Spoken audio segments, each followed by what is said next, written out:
All these men were stewards of the mysteries of God. You might say, are there mysteries? Oh yes, mysteries that even the angels could not look into. Mysteries that fooled the demons, who were still curious as to why the Son of God had come down to earth. But that's not all. Mysteries that were not revealed until after the death of Christ, although there were hints of them in the Gospels, where Jesus, for instance, went to Samaria, a place that was hated by the Jews, and he gave a parable of the Good Samaritan. Can you imagine that? To Jews who thought that all Samaritans were heretics, since they had their own Pentateuch and they rejected the rest of the books of what we call the Old Testament. Those were hints that changes were coming.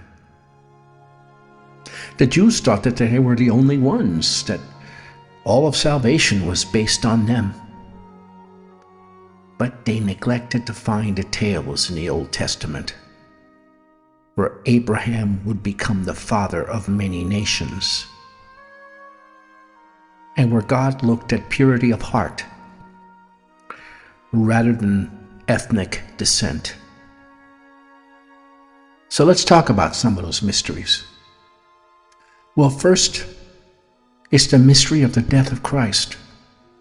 How in the world could one man's death pay for the thousands, hundreds of thousands of elect that would come after him and would be cleansed by his blood?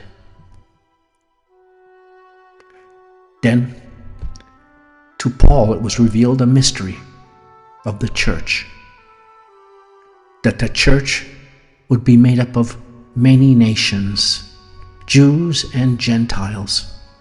Now understand, brethren, the Jews and the Gentiles hated each other. The Romans were more tolerant of different religions, and so they tolerated the Jews.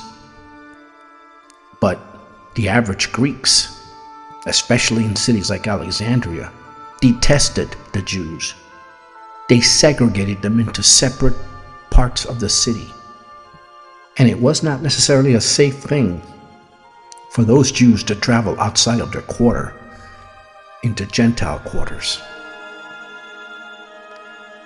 So to think that the Church of Christ would be made up of individuals who were not Jews, together with Jews, brethren of the same vine, was a shock. Peter was shocked by it when he was shown all these unclean animals and told, "Go and eat." And Peter told the vision, God, "I can't eat of those. Those are unclean animals to me." And what did the Lord say? "How can you call anything that I clean unclean?" And he told him to go and eat. Cornelius was not purely a Jew. He was ordered to go to that house by the Lord himself and to show him the gospel. Paul himself was called and called himself the apostle to the Gentiles. But it was Peter who was called the apostle to the Jews, who was the first one who God used to introduce the idea that the Gentiles would also be included in the salvation of Christ. Now, that's the mystery of mysteries. Despite all the racial hatred that we see even today in the world, among Christians, there's not to be any racial hatred. And not that race is a valid word anyway. It's been disproven for decades now that it means very little. We're all of the same blood, as Acts 17 said, as Paul said there in Athens. So that's the mystery, that in Christ there is no Jew or Gentile, no male or female, no circumcision or uncircumcision, but all would be born of the Spirit, where these things were trivial and meant nothing. You say, well, what about in the Old Testament? They were important there. The Old Testament was all types. It was all typology. They were glimpses, shadows of what the reality was that would come. Then we have the amazing mystery of the relationship between the church and Christ, that they were one before the worlds were ever made. How can that be explained? How can that gospel mean anything to an unregenerate mind except utter confusion? Yet this is what was presented to us as the gospel of Christ. And then there's a mystery of Christ's deity, that a man could be born of a woman and be both God and man. We don't understand how.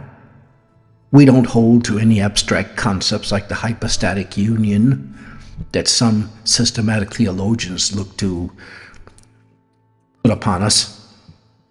We just read the word, and when we can't explain it, we believe both things, whatever they may be.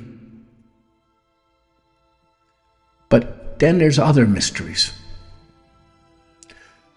The mystery of the salvation, how God chose to save his people apart from any works, totally of grace. As I've told people often, no one can become a Christian. No one can make themselves a Christian. Only God makes Christians. And he does them sovereignly. There's nothing in them that would make them attractive to these things. Nothing that would make them attracted to God.